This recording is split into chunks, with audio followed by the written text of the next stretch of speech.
Mesdames, Messieurs, bonjour et merci de toujours préférer les programmes de votre chaîne Ibiz TV. Aujourd'hui, votre émission Le Débat vous propose un décryptage de l'actualité sociopolitique de notre pays. Et pour la circonstance, j'ai invité pour vous Roméo Aïssegbe, analyste sociopolitique de notre pays. Roméo Aïssegbe, bonjour.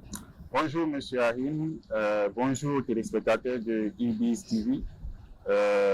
Et merci pour l'invitation que vous m'avez fait l'honneur d'adresser et que j'ai le plaisir de répondre. Merci beaucoup. Merci. Et on vous connaît, et on vous n'est plus à présenter. Je le dis parce que on vous connaît en tant que leader emblématique et même membre fondateur du bloc républicain de notre pays, parti qui soutient les actions du gouvernement. Et également, on vous a connu en tant que candidat aux élections législatives de 2019. Et après un silence glacial qui a accouché votre départ de ce parti politique. Et depuis, on s'attend à ce que vous ralliez d'autres bords politiques et jusque-là, rien du tout. Qu'est-ce qui peut, les téléspectateurs veulent comprendre, qu'est-ce qui peut justifier ce silence ou ce retrait? D'abord, je vous remercie très sincèrement pour ce remue que vous avez fait à ma mémoire. Et je commence par dire toute ma fierté d'avoir été membre fondateur du Bloc républicain, qui est d'ailleurs un parti issu de merveilleuses réformes dans l'arène politique béninoise, souhaitées depuis la nuit des temps, mais rendues effectivement, je dirais, concret dans la période de 2018, où les premières élections qui ont consacré ces belles réformes m'ont vu candidat grâce à la confiance de mes pairs du Bloc républicain. Ceci étant, vous connaissez... Vous voulez parler de Abdoulaye Biotchane. Abdoulaye Biotchane, et dans la foulée, je ne vais pas seulement me réserver, en tout cas me limiter à Abdoulaye Biotchane. Tout à fait. Mais je l'élargis au ministre Abim Bola et aussi... Tout à fait. Et à l'honorable Bian Robert, le trio qui dirigeait, n'est-ce pas, le Bloc républicain en ce temps-là, qu'il avait d'ailleurs très bien fait, avec beaucoup d'autres cadres que je ne pourrais nommer. Mais avouons que j'ai quand même un passé militant qui est supranational, avec une certaine vision que j'ai héritée, qui est une forme de souveraineté, de souverainiste un peu plus poussé, pour ne pas dire moulé dans une forme de vision que, étant nouvellement dans une moule telle que accouchée, je ne retrouvais pas mes repères au lendemain des élections auxquelles j'ai participé, où je salue beaucoup de mes amis, mes proches, mes collaborateurs. Et je vous remercie d'ailleurs, vous-même, vous avez été un acteur non négligeable de ce rêve-là que nous avions vécu en réalité. Toujours est-il que dans ma note que j'ai envoyée au responsable, au ministre d'État Abdoulaye Biotchane, j'ai précisé que je marque une pause pour des raisons personnelles et que ce retrait dans la danse au front-off, donc au front en tant que militant de parti politique, n'est pas synonyme de mon retrait de la politique, encore moins mon retrait de la dynamique talent qui est en cours dans notre pays. Et pour ceux qui le savent, je n'ai jamais manqué de jouer le rôle qui est le mien, mais plus en front-off, pour, n'est-ce pas, accompagner la vision qui gouverne notre pays depuis 2016, une vision que nous avions tous souhaitée, pour laquelle, n'est-ce pas, nous avons combattu le bon combat. Voilà. Alors, merci beaucoup. Et tout de suite, on va dans le vif du sujet. Et le samedi 19 juillet 2025, le président Patrice Talon a rencontré les chefs d'entreprise de notre pays au palais de la Marina. Bien entendu, après la rencontre de tous les maires du Bénin, c'est la deuxième rencontre de la même nature, je dirais, mais cette fois-ci économiquement parlant. Alors, il a dit, ce qu'on retient, il dit, j'ai le bonheur de constater que le Bénin progresse et a des signes de progrès. Alors, c'est comme on jette un pavé dans, comme on le dit, vous le savez. Alors, on veut comprendre. D'abord, avant d'aller dans le fond de la thématique, d'abord la forme. Est-ce que dans la forme, ces genres de rencontres ne viennent pas un peu tardivement, selon vous? Parce que nous sommes à la veille, nous sommes en fin de mandat. Merci beaucoup, monsieur le journaliste. Vous avez fait un constat que nous tous nous avons fait, sauf que de la position de chacun, du point de vue et de la vision de chacun, nous pourrons l'interpréter. Et moi, je me permettrai, n'est-ce pas, de me mettre dans la peau du chef de l'État, et puisque en étant homme politique, lorsque vous naissez dans cette arène-là, la première vision que vous portez au départ, c'est de diriger. Et nous sommes dans un pays, le Bénin, qui a une économie essentiellement fiscale. Notre pays, depuis Mathusalem, depuis que nous avons obtenu notre souveraineté en 1960, nous savons que pour exécuter n'importe quel programme dans la République du Bénin, c'est le contribuable, d'accord, le secteur privé qui permet d'avoir l'assurance de pouvoir établir un budget, de pouvoir voter un budget, de faire voter un budget. Et quelle que soit l'ambition que vous portez en tant que dirigeant, ce n'est que ces contribuables qui vous aident à le faire, parce que pour aller convaincre un bailleur ou une institution financière, vous devez mettre sur la table ce que vous disposez durant un temps compte tenu de vos recettes pour pouvoir lui garantir, n'est-ce pas, de le rembourser avec les intérêts qui vont avec. Alors, je place dans ce contexte pour que vous puissiez voir ce que représente le patronat, donc le secteur privé, pour un dirigeant, qui qu'il soit. Et nous avons assisté à ce mot que vous avez dit, que j'appelle la gratitude de la satisfaction. Que le dirigeant qui a hérité d'un pays à un moment T, donc en 2016, et qui a vu le niveau où se retrouve ce pays-là. Et celui dont on parle dans une autre vie était un contributeur et donc faisait partie des personnes qu'il a rencontrées. Et donc, c'est ce que c'est que avoir l'oreille du dirigeant en étant dans la posture de chef d'entreprise. Il le sait très bien. Alors, il est allé, je peux dire que le président Patrice Talon est allé en avance de ces rencontres, c'est-à-dire qu'en amont, il a travaillé à opérer des réformes pour rendre un peu plus, je vais dire, plus, je ne dirais pas facile, mais plus amélioré que les conditions que ces hommes d'affaires, n'est-ce pas, qui sont les premiers contributeurs au budget national, pour ne pas dire exclusif au budget national, pour leur permettre d'avancer et d'avoir une certaine facilité d'exercer et d'aimer investir dans le pays. C'est tout à fait normal que, au vu des résultats que lui a obtenus, c'est-à-dire ceux qui s'acquittent de leurs impôts, ceux qui ont recruté un certain nombre d'employés, les indices que lui il a vantés par rapport à son bilan, les choses, c'est-à-dire tous les intrants qui lui permettent, n'est-ce pas, de présenter un bilan d'abord au peuple béninois, et que dans sa gratitude, en amont, avant d'aller à face des Béninois pour leur présenter un bilan, qu'il puisse retrouver au soir, au crépuscule de son mandat, ceux-là qui ont été les gros contributeurs. Et n'oubliez pas, c'est celui qui a pris son bâton de pèlerin et qui est allé au-delà des frontières, même de l'Afrique, pour aller vendre les nouvelles conditions qu'il a mis en place pour favoriser l'investissement dans son pays. Et d'autres l'ont écouté et ont suivi et sont revenus. Donc, convenez avec moi que Moutété, en dehors de la rencontre publique, c'est quelqu'un qui a eu le souci tout le temps, d'accord, qu'a duré les 9 dernières années, de comment cela peut favoriser à ceux-là de rester et d'attirer d'autres à venir. Alors, s'il a affirmé que ça progresse, oui, le pays progresse, le pays progresse, c'est un résultat. Et ce résultat, c'est que les entrepreneurs, le secteur privé a eu un de plus, n'est-ce pas, qu'il a voulu, n'est-ce pas, lorsque on le dit, quand tout n'est pas parfait, c'est que quelque chose est fait.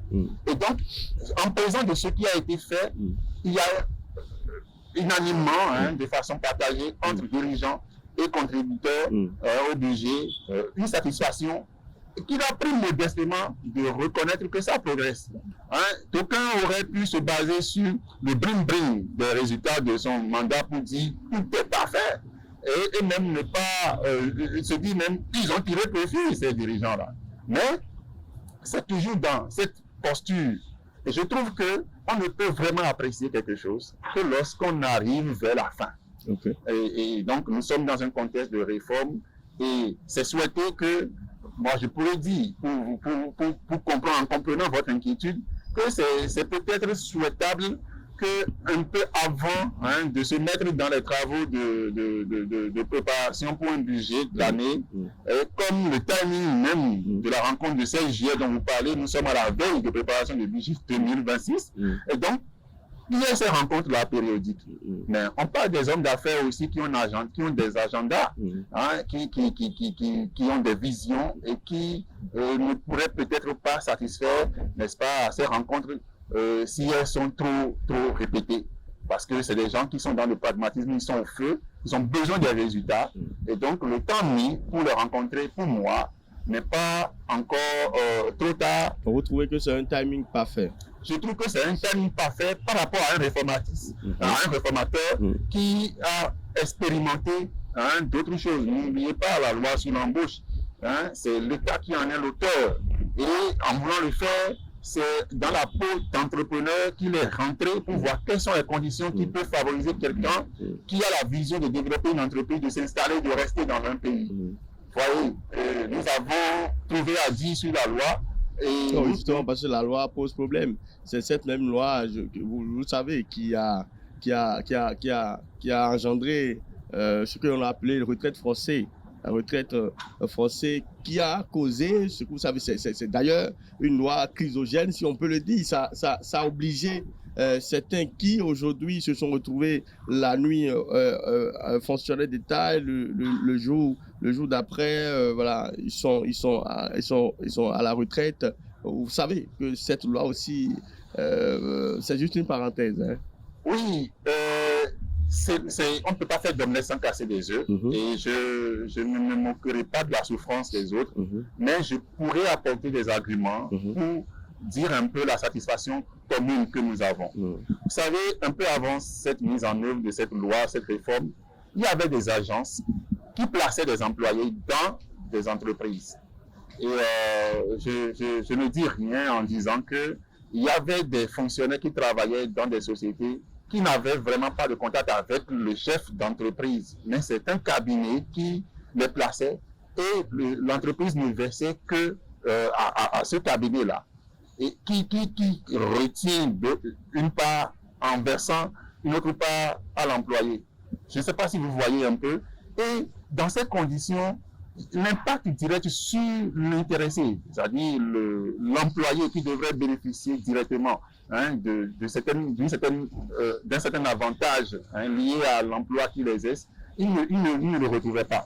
Nous avons constaté au niveau de CNSS, d'accord, qu'il n'y avait pas de déclaration, il n'y avait pas d'assurance, il n'y avait pas l'assurance vraiment qu'au soir de leur vie, ceux-là qui travaillaient pouvaient se retrouver dans une condition. Et c'est en y mêlant tout ça, en faisant l'équilibre, non seulement pour trouver l'avantage à celui qui travaille, et trouver un avantage à celui qui embauche, et enlever des intermédiaires qui sont budgétivores pour les entreprises et qui ne font en rien l'avantage de celui qui travaille, que toutes ces réformes s'est trouvées dans une posture. Qu'ils vous souviennent, vous n'êtes pas le premier, vous n'êtes pas le seul à avoir ce ressentiment que vous avez. Mais il y a eu le chef de l'État au cours d'un discours à l'extérieur, je crois, en présence du patronat français Mendef, où il disait, dans une conférence, donc on lui a accordé le temps de parole, où il expliquait que il y a un certain nombre de dispositifs, à savoir, vous n'avez plus d'obligation d'un certain nombre de contraintes si vous décidez de vous séparer d'un employé. Il suffit de respecter ce qui est prévu par la loi et de le faire. Et ça a fait marrer les gens. Donc, ça a créé une inquiétude. Mais là, il leur a expliqué ce pourquoi il a fait. Et malgré que ça aide la sensibilité, les hommes, les opérateurs économiques ont compris l'esprit dans lequel se trouve ce chef d'État, qui est le père de sa nation, donc le père de chaque citoyen béninois, mais qui a trouvé le moyen de concilier ces deux bouts. Aujourd'hui, les résultats sont là. Aucune entreprise n'a plus, en réalité, peur de recruter. Et ça a permis aussi que l'État encourage les entreprises en finançant, n'est-ce pas, des employés qui placent au sein de ces entreprises-là, ne serait-ce que pour que ces derniers aient des compétences pouvant servir l'entreprise pour aller ailleurs s'il le faut. En grosso modo, selon moi, il y a eu des réformes. Les réformes, c'est comme combattre. On ne peut pas combattre sans laisser des plumes. On ne peut pas combattre sans avoir les traits visibles extérieurs qu'on a combattus. Et c'est les résultats qui comptent. C'est la victoire. Et aujourd'hui, on a noté les indices de développement qui prouvent que efficacement, on a progressé. Il y a un certain nombre de Béninois qui travaillent et qui ont leur salaire. Il n'y a pas eu cessation de paiement de salaire quelque part qu'on ait entendu. On a un certain nombre d'entreprises qui sont installées et qui progressent. Et comme le monde est dynamique, qui ont encore d'autres doléances, que ces genres de rencontres peuvent permettre d'apporter des solutions rapidement. Voilà. Alors, vous allez commencer par les citer, et c'est d'ailleurs ma question suivante.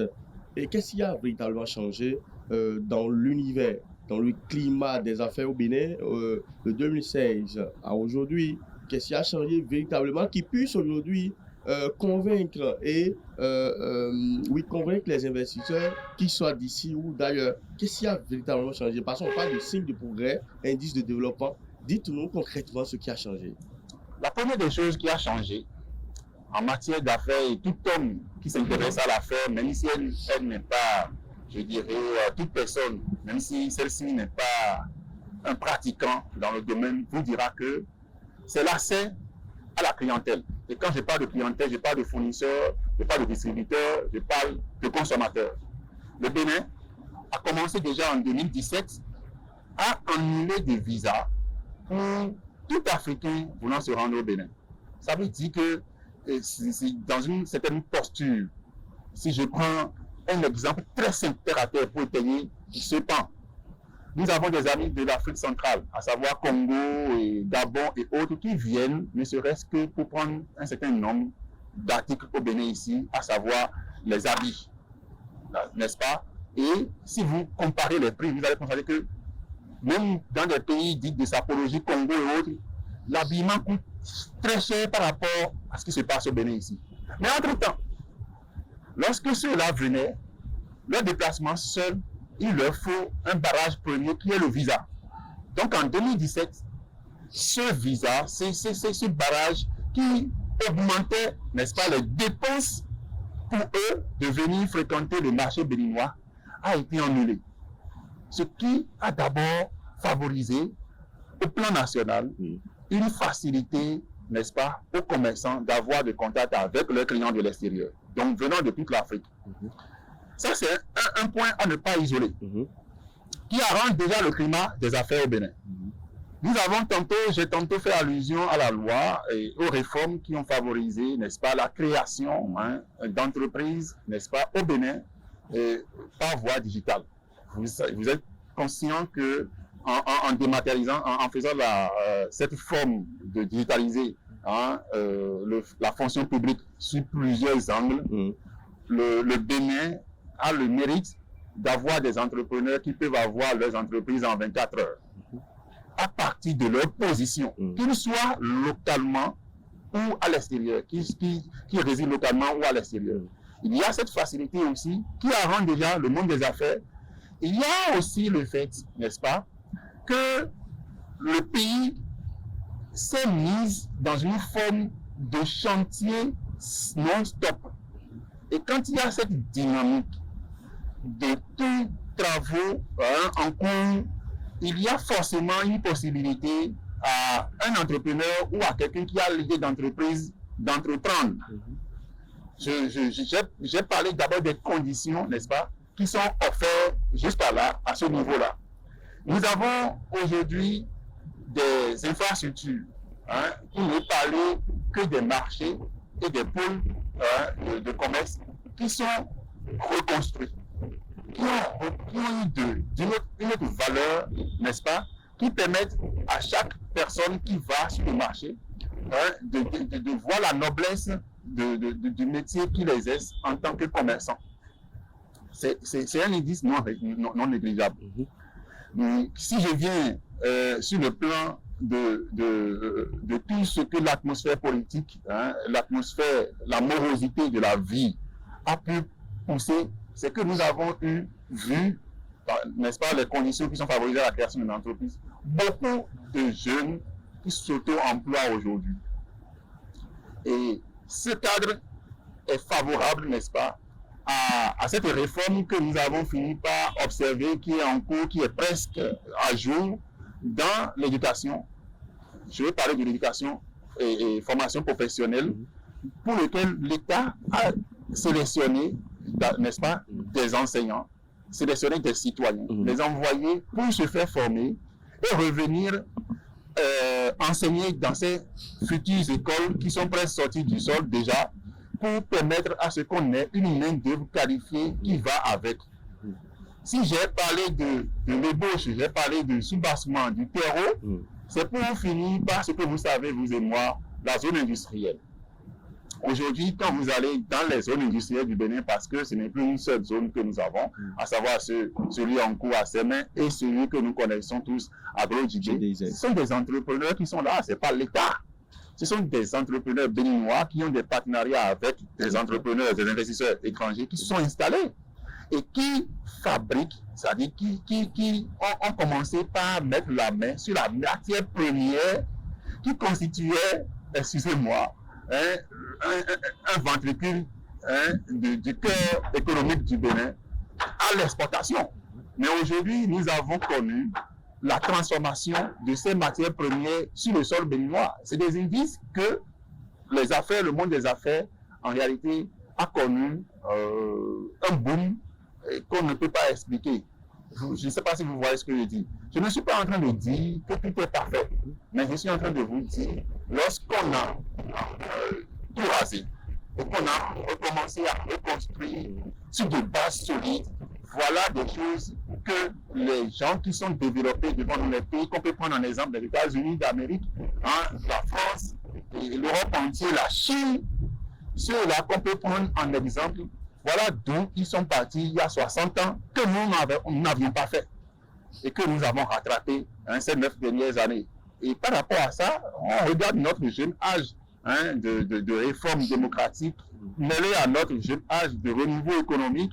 Nous pouvons comprendre que la satisfaction peut être là, à cette date-là, compte tenu des atouts que nous avons, des atouts que nous avons créés et ceux que nous espérons créer, que à la date d'aujourd'hui, ça va bien dans le monde du secteur privé, dans le monde de l'emploi. Quitte à ce que chacun, au fil des jours à venir, trouve sa marque nécessaire. À chaque réforme, des opportunités sont ouvertes, mais nous avons une culture qui est de ce que l'enseignement que nous avons tout le temps reçu nous donne de retenir comme quoi l'employé, toute la facilité, l'employabilité doit venir de l'exécutif, alors que l'exécutif crée les conditions et le citoyen saisit l'opportunité et les opportunités doivent prospérer si les conditions sont favorables. Et on voit aujourd'hui un État responsable qui chape à créer les conditions, quitte à ce que les citoyens ne démissionnent pas. Donc on va vous entendre parler, c'est-à-dire que ceux qui disent ou se plaignent d'un univers professionnel où le monde des affaires béninois a histoire, a problème, qui sont obligés de s'exiler, par exemple les entrepreneurs qui ont qui étaient obligés, vu les conditions et autres, étaient obligés de fermer fermer les affaires ou être obligés de s'exiler avec leurs affaires et tout. Donc, à vous entendre parler, ce n'est que des bruits de couloir, par exemple. Hein. Merci beaucoup. Vous savez, les raisons sont certainement personnelles. Et moi, je dirais que les raisons sont d'ordre multiple.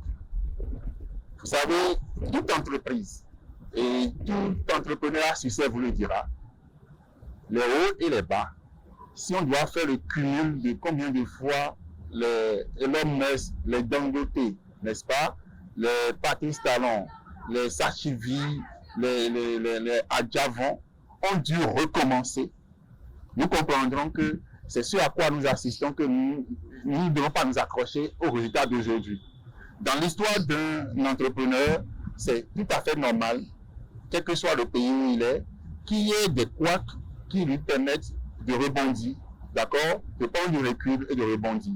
Mais il y a des raisons spécifiques. Je vous ai décrit maintenant l'univers, l'atmosphère ou l'architecture de la vision de l'actuel, je dirais, de l'actuel régime que nous avons au pays. Et cette vision n'est pas juste pour se satisfaire de la période de son mandat, mais c'est dans une projection. Et c'est la toute première fois au Bénin que nous avons un gouvernement qui, au lieu de parler de ses promesses électorales, a fait sortir un programme d'action de gouvernement étalé sur plusieurs années. Donc une vision dans laquelle, même si son ennemi, je dis bien son ennemi, venait à prendre le pouvoir, ne pourra pas se dérober. Une vision qui épouse le monde scientifique, qui s'intéresse au développement. Alors, convenez avec moi que dans cette vision, l'entrepreneur qui ne veut pas faire le sacrifice, et vous l'avez si bien dit au début, le chef de l'État, si vous regardez la portion dans laquelle il a parlé, il a même précisé que même si vous ne devenez pas milliardaire du jour au lendemain, même si vous n'avez pas les bénéfices que vous espérez tout de suite, j'ai espoir que ça va aller. Ah, ça veut dire qu'on a demandé un sacrifice aux opérateurs économiques. Et vous êtes libre, en tant qu'investisseur, de consentir cet effort qu'on vous a demandé, que l'exécutif vous a demandé. Vous êtes libre, nous sommes dans un pays démocratique, on ne peut pas vous imposer de rester. Ce sacrifice, vous le savez, vous et moi. On a fait des réformes sur le fisc, comment payer les impôts. On a fait des redressements. Aujourd'hui, quitte à ce que la personne a un penchant politique, n'est-ce pas, et qu'il opère en tant qu'opérateur économique, lorsqu'il a des difficultés à être en règle vis-à-vis des nouvelles règles établies pour opérer au Bénin, il l'accroche à la politique. Et c'est ce à quoi nous avons assisté pour la plupart de ces catégories de personnes que vous avez citées. Je le dis sur votre plateau, c'est un plateau très sérieux d'ITV. C'est une télévision que je respecte. Je ne suis pas venu pour accuser une directe et je ne jette pas de l'opprobre à quelqu'un. Je parle dans le factuel que d'autres sont restés pendant que d'autres sont partis. D'autres sont revenus dans le domaine pendant que d'autres ne s'y intéressent pas. Et si on peut prendre pour exemple, et là je peux affirmer, puisque j'ai fait ma petite enquête, et puisque je ne suis pas sur place, d'autres qui ont fait le déplacement de leur entreprise pour s'installer dans des pays que nous connaissons, les régimes sur lesquels ils se sont installés, et on connaît leur bilan. Je ne vais pas apostropher quelqu'un, mais si je prends le cas du Ghana que je connais très bien, je connais des opérateurs économiques au Bénin ici, du Rona, qui sont déplacés au Ghana. Également la Côte d'Ivoire. Également la Côte d'Ivoire. Et quand je prends par exemple le cas du Ghana que je connais très bien, le régime qui a favorisé les 8 dernières années, n'est-ce pas, à des entrepreneurs de bouger du Bénin pour aller s'installer, a fait un bilan catastrophique. Au point où les résultats des dernières élections l'ont prouvé. Et aujourd'hui, les audits, toutes les réformes qu'on est en train de faire au Bénin ici, dont nous jouissons déjà, est en train d'être fait par le président Mahama qui est venu au pouvoir en 2024. Ça voudra dire que ceux-là vont se préparer encore, si c'est que Mahama voudra copier ce que le Bénin est en train de faire, ils vont se déplacer vers un autre pays qui leur sera favorable. Et je ne vais pas opiner sur la Côte d'Ivoire parce que je ne connais pas le monde des affaires là-bas, mais je pense, pour ce que je sais, les conditions qui ont favorisé à ce que les gens migrent en quittant là où l'assainissement, n'est-ce pas, dans le monde des affaires est fait pour s'installer.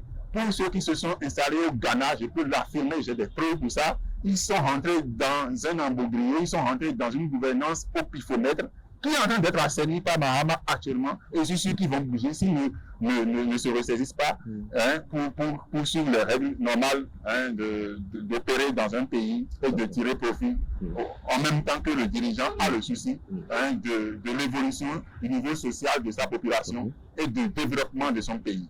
Voilà un peu ce que je peux dire par rapport à ça. Alors, on a aussi dit que notre pays, le Bénin, a gravi les échelons économiquement parlant et qu'on n'a plus une économie, on n'est plus un pays à économie dominée et qu'on a gravi les échelons. Alors, j'ai bien envie de dire que on a l'impression que ça ne se ressente pas dans le panier de la ménagère. On a l'impression que c'est le papier, c'est des chiffres et que le Béninois aujourd'hui n'arrive pas à manger 3 fois par jour ou bien il le fait difficilement. Et quand on ne ressente pas, parce qu'on ne veut pas le pays, qu'est-ce qu'on veut? La paix, voilà, le paix, voilà, mais le paix. Et vous savez, dans le panier de la ménagère, on a l'impression que oui, économie dominée, oui, on a fini avec, etc. Oui, c'est bon, les conditions sont bonnes, mais le panier de la ménagère continue de souffrir. Qu'est-ce que vous avez à dire par rapport à ça? Merci beaucoup. Si cette remarque elle est faite et que je suis d'accord avec vous, c'est que je suis entièrement béninois. Et je ne suis pas en dehors, n'est-ce pas, de cette catégorie de personnes ayant les difficultés à avoir les 3 repas par jour, comme on le dit communément. Mais inscrivons-nous dans une vision. Quelqu'un qui vient au début de son mandat et dit « serrer la ceinture ». Et ça veut dire que le chef de l'État, je l'affirme, je suis conscient de cela, qu'il sait que les jours à venir, les gens n'auront pas à prendre 3 repas par jour. Parce que quand on demande de serrer la ceinture, c'est une manière de demander aux gens, faites un régime, préparez-vous à diminuer, à voir la diminution de ce que vous avez l'habitude de Mais faire. sans vous arrêter, ça c'était le premier mandat. Parce qu'au cours du deuxième mandat, il nous a promis un rehaussement social. Je vais en venir. Voilà. Je vais en venir. Alors, lorsque nous sommes dans cette posture de serrer la ceinture, personne ne peut s'opposer à votre point de vue que cette forme-là est réalité. Mais c'est de quel Bénin on parle? Nous parlons d'un Bénin où, en 2020, donc je suis dans le premier mandat, à cause de Covid que nous avons tous regretté, les institutions financières ont décidé d'annuler les dettes des pays endettés. Et le Bénin, malgré cette morosité, a une vision et a dit non, nous on ne va pas se rabaisser à ce niveau-là. Nous allons rembourser nos dettes. Rembourser nos dettes, et que nous avons remboursé, c'est que c'est chaque contribuable. Nous sommes partis, et logiquement, votre émission suit sa logique, nous sommes partis des opérateurs économiques qui sont contributeurs, donc des Béninois qui ont cotisé pour rembourser des dettes pendant que le monde entier souffrait. D'accord? Et nous sommes arrivés à ce que nous observons aujourd'hui, des infrastructures réalisées, des standings des hôpitaux remis aux normes, n'est-ce pas?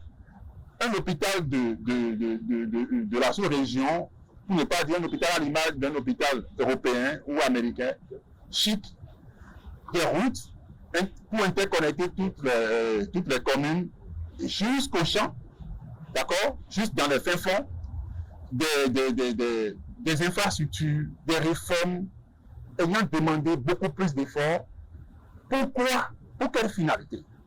Mais pour faciliter la vie plus tard. Et cette facilitation de la vie plus tard se fera observer, comme on a déjà commencé à observer ce social-là, mais qui n'est pas un social tangible, qui n'est pas un social, tant qu'on ne nous explique pas, on ne comprendra pas. Nous sommes toujours dans cette difficulté-là, pendant que le programme alimentaire mondial venait à la fin de son programme et devait fermer le parti.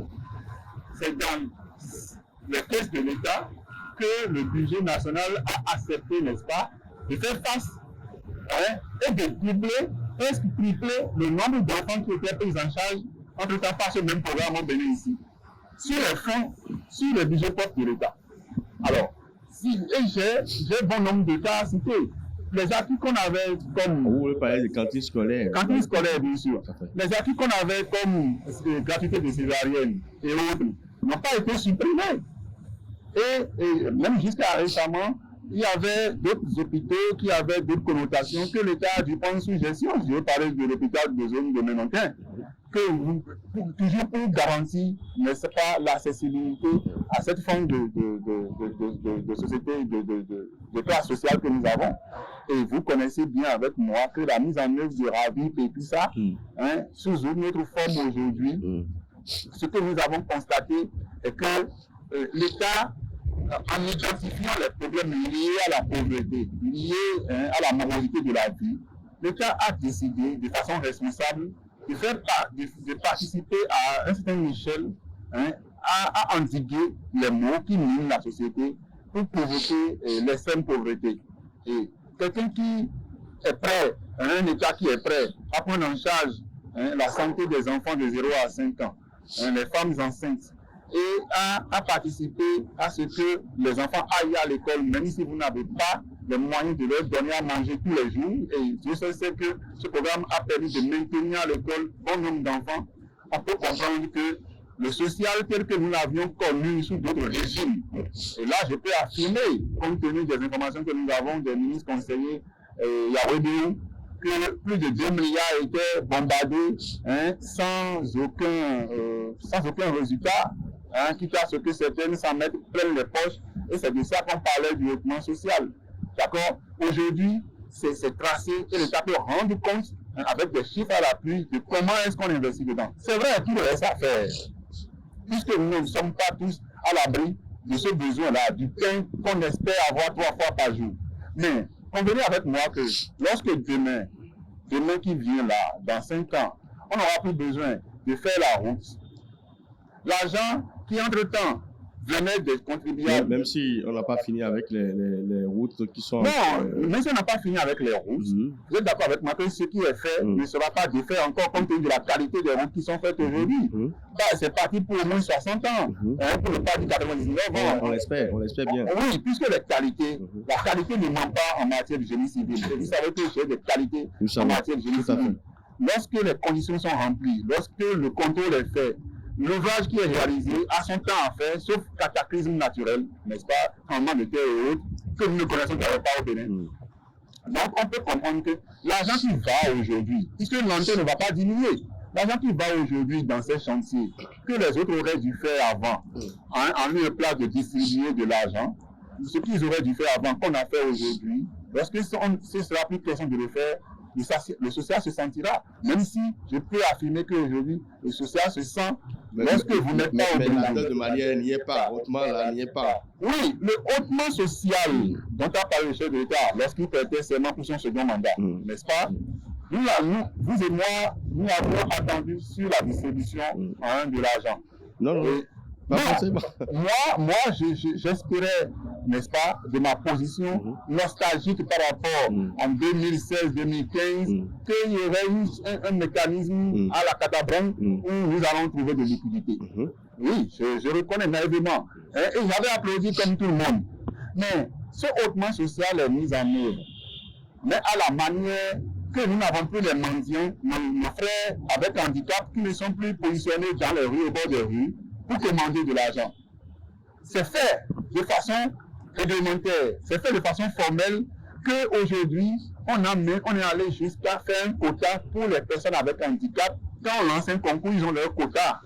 C'est fait avec une condition favorable à eux. Si on limite par exemple à 20 ans l'âge pour participer à un concours, on peut aller à 25 ans pour des personnes avec handicap. Et ils ont été même pris en charge pour la plupart d'entre eux, et même ceux-là qui doivent aller suivre des formations, de formation professionnelle et tout, on les met en apprentissage et tout. Vous convenez avec moi qu'entre-temps, les dirigeants allaient voir ces personnes-là entassés devant des mosquées dans les feux et leur distribuer des billets de banque et disaient qu'ils faisaient du social. Si on compare ce tableau-là au tableau d'aujourd'hui, le hautement social a son sens, à mon avis. Et c'est le travail pour que ça impacte tout le monde. Moi, je trouve que ça revient aux citoyens que nous sommes, nous intéresser beaucoup plus à ce qui crée de l'emploi, ce qui favorise la vie, la vie et le niveau social du citoyen, c'est-à-dire investir, créer, recommencer même si on échoue, respecter les principes, payer les impôts, n'est-ce pas? Et ça peut permettre à l'État de frapper la poitrine et de dégager la marge qu'il faut pour venir au secours de notre société, de la tranche sociale en marge, n'ayant pas la possibilité d'avoir accès à tout ce que ceux qui ont les moyens peuvent avoir. Voilà. Alors, on a parlé économie, on va parler politique également. 2026 est à nos portes déjà. Le code électoral ne peut plus être touché à la date d'aujourd'hui. On le sait, même si il y a beaucoup de doléances qui n'ont pas été prises en compte. Donc on trouve que ce code électoral est justement taillé sur mesure et qu'il est restrictif et tout. Mais alors, est-ce qu'on est prêt aujourd'hui pour 2026 pour affronter ce défi électoral de taille, les élections groupées? C'est une première au Bénin. Est-ce qu'on est véritablement prêt pour le faire? Merci beaucoup, M. Aziz. J'aime bien, puisque vous touchez du doigt, vous ne posez pas des questions, vous faites comme au tribunal. Pour la petite parenthèse, un ami m'a dit, quand un juge ou un procureur te pose une question devant le tribunal, c'est qu'il a déjà la réponse à la question qu'il te pose. Mais je ne vous prête pas cela, mais je me convainc de la pertinence de votre question. Et avant de revenir, je voudrais que nous fassions un bond en arrière plus près ici. En 2017-2018, précisément en 2018, les réformes dont on a commencé à faire l'expérience avaient lancé leur couleur. Et je peux vous dire en présence, et je mets à témoin des personnes dont je peux citer le nom, que vous connaissez, Habib Arandessi, d'accord? C'est compte tenu de sa position que je le cite. Moi, j'étais de la mouvance présidentielle. Mais Habib Arandessi, Boris Aké et un bon nombre d'autres jeunes étaient de l'opposition.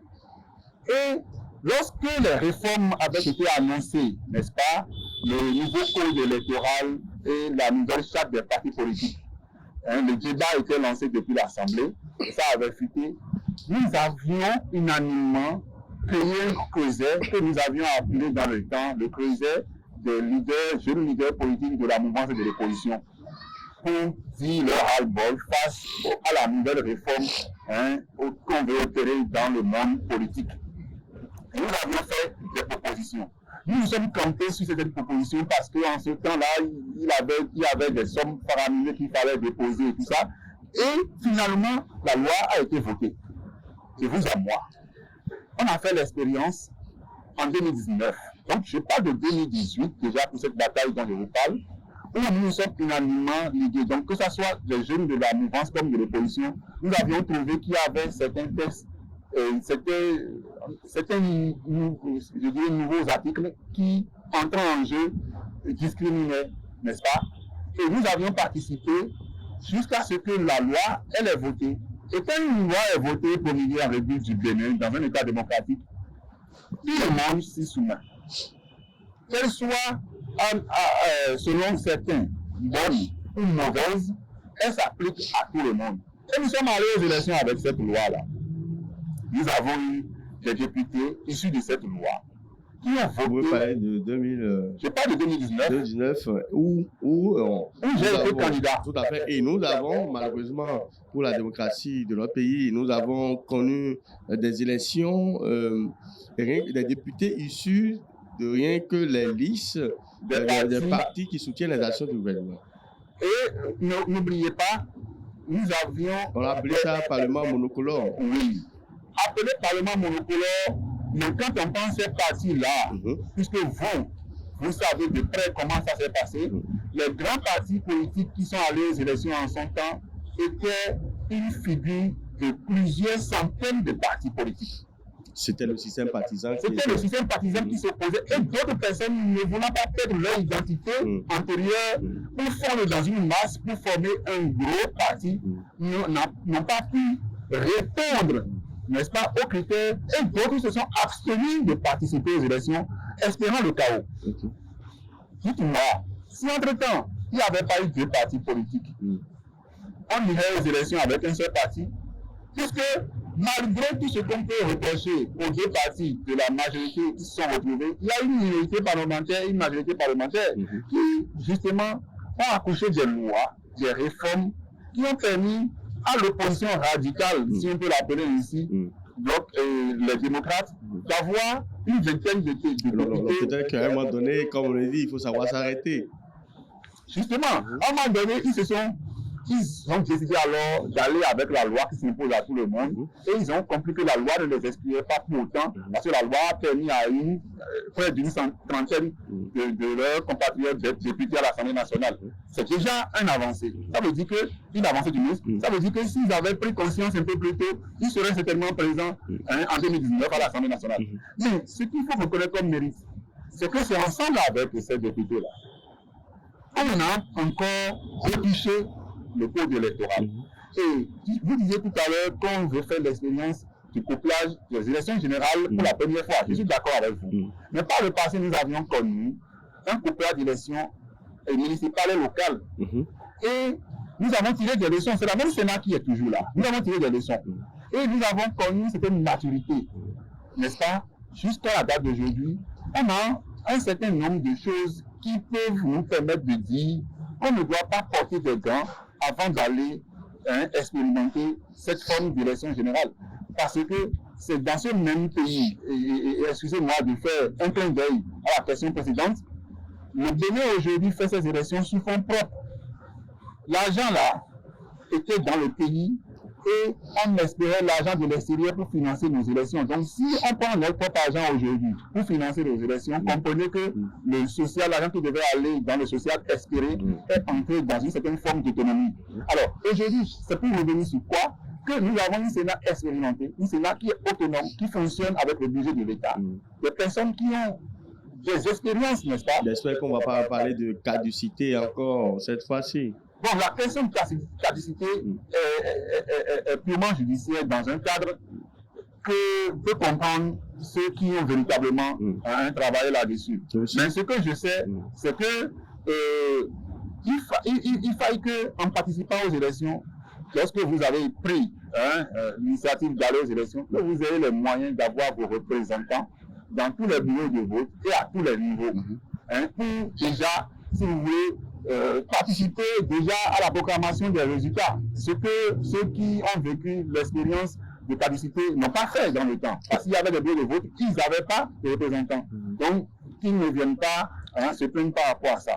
Alors, si je reviens à votre question concrètement pour chuter, quand nous voyons tout ce qu'on a comme acquis, et la maturité du peuple aujourd'hui, oui, je peux affirmer que l'institution que nous avons comme la Sénat, la société civile présente à la veille, d'accord, les moyens d'État, les moyens financiers, matériels. D'ailleurs, nous avons un pays qui a des industries qui ont été sollicitées dernièrement par la Sénat pour produire des matériels au service des élections. Donc, cette forme d'autonomisation peut se traduire, n'est-ce pas, dans le sérieux et dans la capacité de faire face aux défis d'organiser les élections générales, à savoir l'élection municipale et législative en janvier. Et l'autre, la présidentielle en avril. En avril. Oui. Alors, et nous sommes pratiquement, à la veille de ces élections-là. Et jusque-là, on ne sent pas cette ferveur, cette fièvre que nous avons, à laquelle le Béninois était habitué. Et quand même, on est quand même à 6 mois ou à moins de 6 mois, si on veut, des élections. Et jusque-là, on a l'impression que même les primaires au sein même des partis politiques posent problème.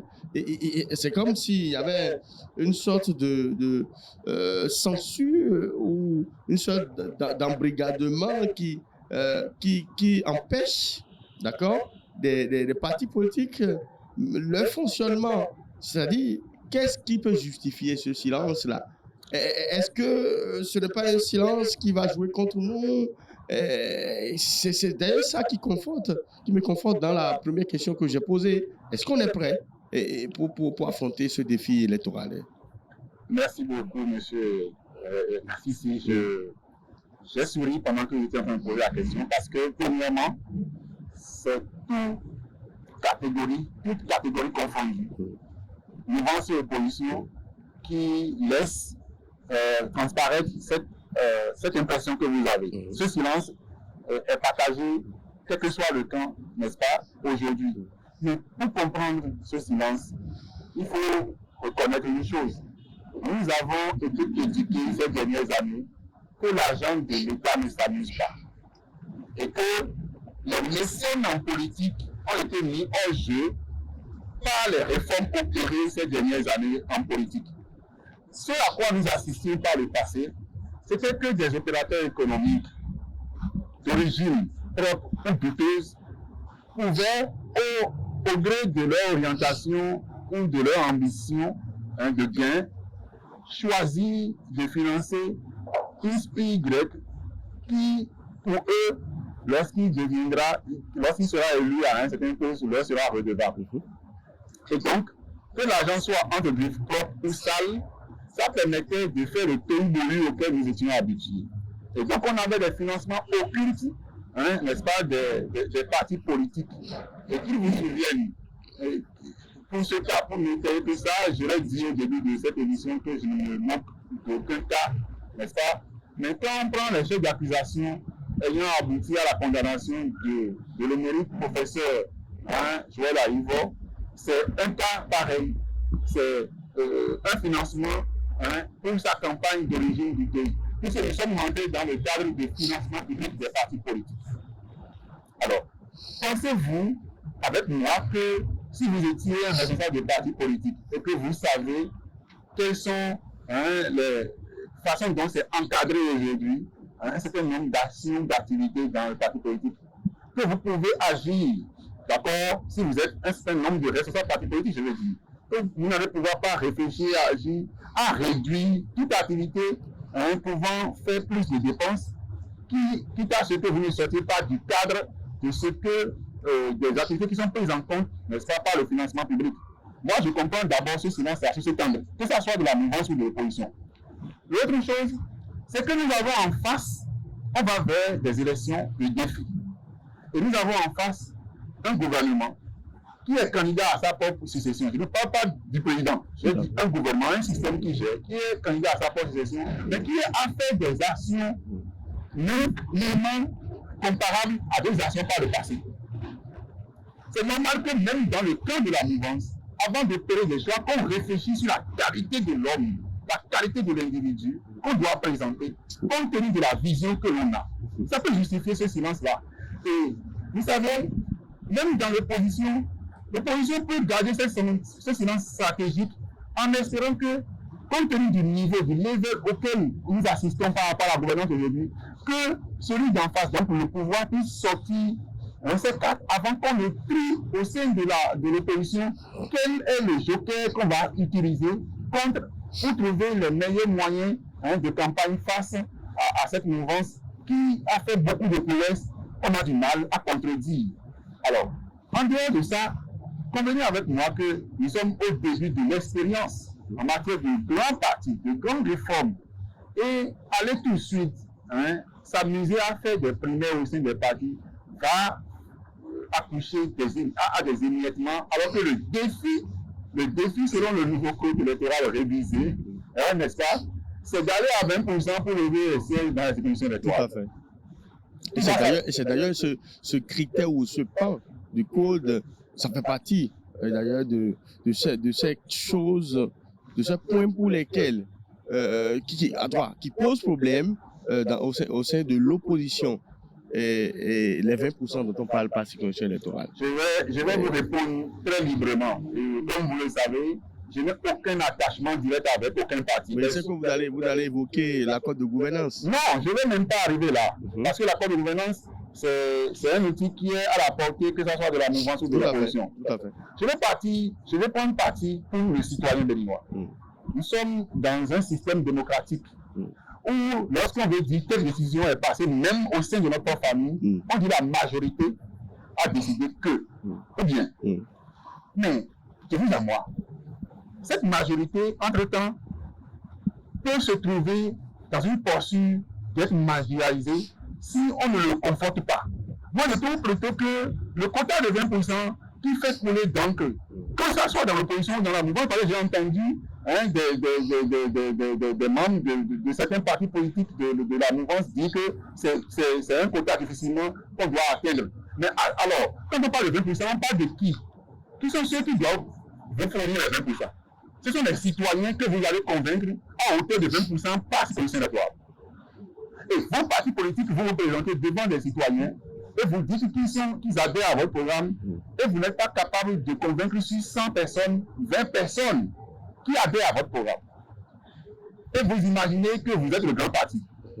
Puisqu'on entend les démocrates qui sont assez vis-à-vis de cet acte-là, dire qu'ils sont le grand parti, ils sont le parti le plus populaire du Bénin.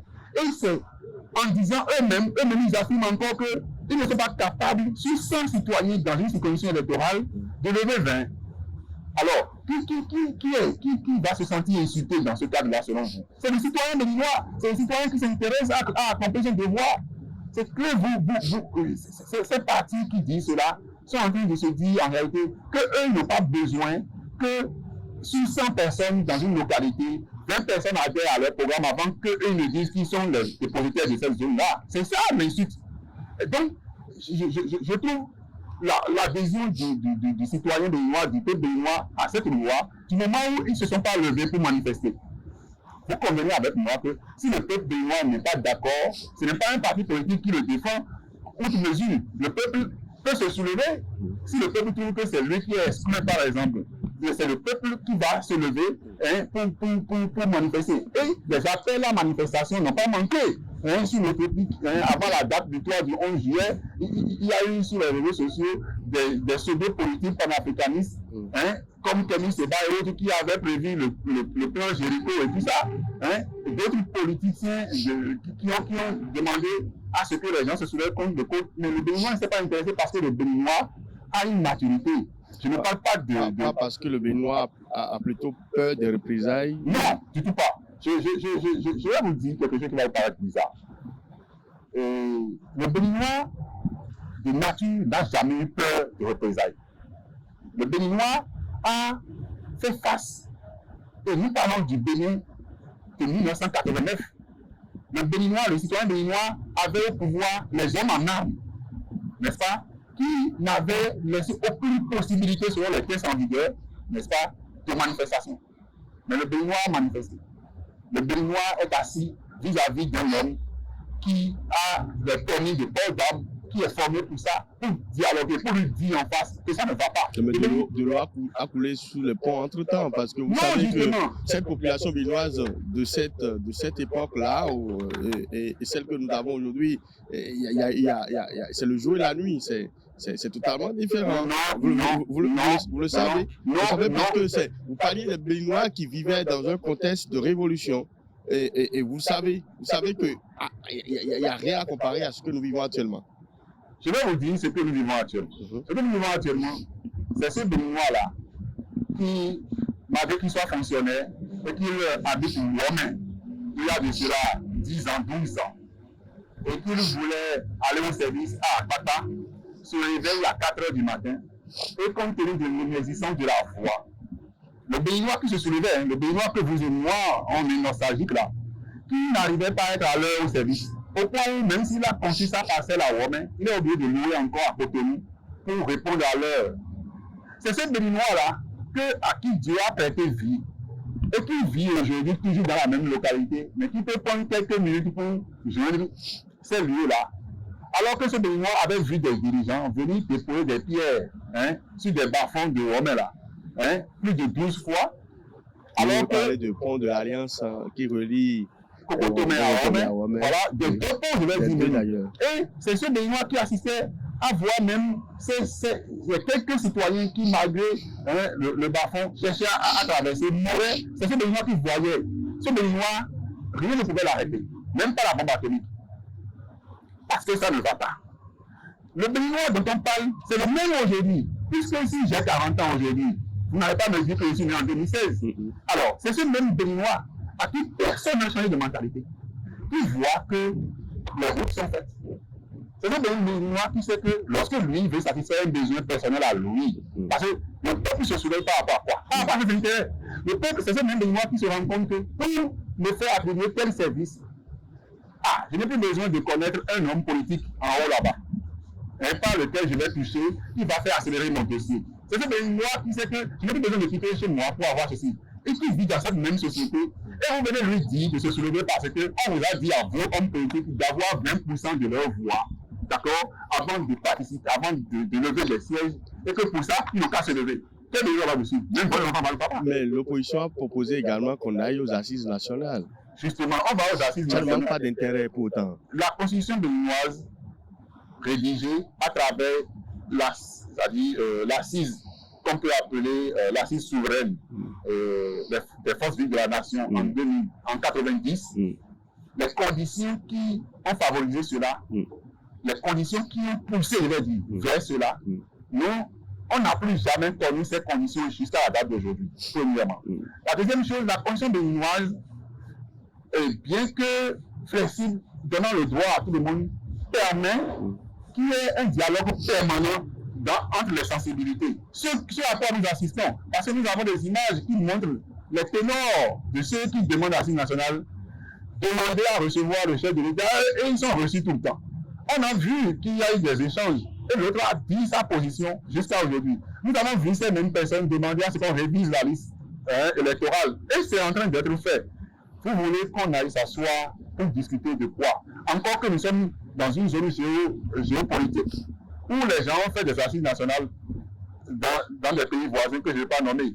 Et les assises nationales là ont conduit à ce qu'on attribue des mandats électifs, non électifs à des dirigeants, des mandats de 5 ans. Si c'est à ça qu'on veut faire, pour conduire un régime, si c'est pour s'asseoir et attribuer un mandat à un président, alors le Bénin a dépassé ce niveau-là. Est-ce qu'ils seront contents si on aille dans ces conditions aux assises nationales et qu'on décide de prolonger un mandat qui tend vers la fin de 5 ans? C'est cette assise qu'on veut. Je veux savoir, en réalité, le peuple n'a pas besoin de s'asseoir. Le peuple aujourd'hui est dynamique, le peuple est en travail, le peuple veut s'adapter au rythme qui s'impose à nous. Parce que le peuple connaît les réalités autour de lui. Le peuple dont on parle, le Béninois, n'est pas quelqu'un qui est fixé. On ne va plus dans un monde numérisé qu'on est aujourd'hui. On ne peut plus informer, on ne peut plus venir d'ailleurs pour informer le citoyen béninois sur une réalité ailleurs. Donc le Béninois sait que, à comparer avec tout ce qui se passe ailleurs, nous ne sommes pas en marge de ce qui se passe ailleurs. On n'a pas encore les situations que les autres ont pour aller en assise nationale. On n'a pas encore ces situations-là et on n'espère pas l'avoir. Et pour ne pas en arriver là, justement, il faut que ces hommes politiques qui ne veulent pas travailler, qui ne veulent pas aller convaincre, avoir des projets de société, des programmes, des actions, qui ne vont pas mener des actions concrètes pour convaincre l'électorat et à rester dans leurs 4 minutes ou dans les salles de conférence pour crier assise nationale, qu'ils aillent travailler aussi, puisque c'est ce qu'ils ont décidé de faire, qu'ils travaillent comme la bonne dame qui va au marché, comme les étudiants qui sortent de chez lui, comme le journaliste qui va casser ses occupations, que même politiques travaillent à convaincre selon leur programme qu'ils portent et qu'ils oublient l'histoire de l'assise nationale. Alors, pour ceux qui viennent de nous rejoindre, je rappelle que nous sommes sur votre émission Le Débat et nous sommes en train de décrypter l'actualité politique, sociopolitique, bien entendu, de notre pays et on a comme invité l'honorable Roméo Aïssegui. Alors, c'est vrai qu'on me fait déjà la main, déjà que le temps imparti, parce que je trouve que vous avez du répondant et que les réponses sont intéressantes et bien que j'ai d'autres sujets sur lesquels je voudrais bien vous écouter, mais je suis sûr qu'on va y revenir dans un autre numéro. Certainement, j'ai voulu qu'on parle de la CEDEAO 50 ans après. J'ai voulu qu'on parle également, pourquoi pas, de cette scission ou de cette guerre interne entre l'UP, l'Union progressiste, l'Union progressiste le PhD d'Adrien Ouédi. Voilà, j'ai voulu qu'on parle d'un peu de tout. On dit merci à l'honorable, notre invité de ce jour, c'est bien sûr l'honorable Romeo Aïssegbe, analyste sociopolitique de notre pays. Merci d'avoir accepté notre invitation. Et tel qu'on l'a promis à nos téléspectateurs, nos amis internautes, on va revenir avec notre numéro et on aura le temps de décrypter d'autres actualités sociopolitiques de notre pays et même d'ailleurs. D'ici à là, vous aussi, merci de nous avoir suivis. On va se retrouver très prochainement sur un autre numéro de votre émission Le Débat. Si vous venez de nous découvrir, n'hésitez pas de liker nos émissions et de vous abonner surtout. On va se retrouver très bientôt si Dieu le veut. Gardez-vous bien, portez-vous bien. Ciao, ciao.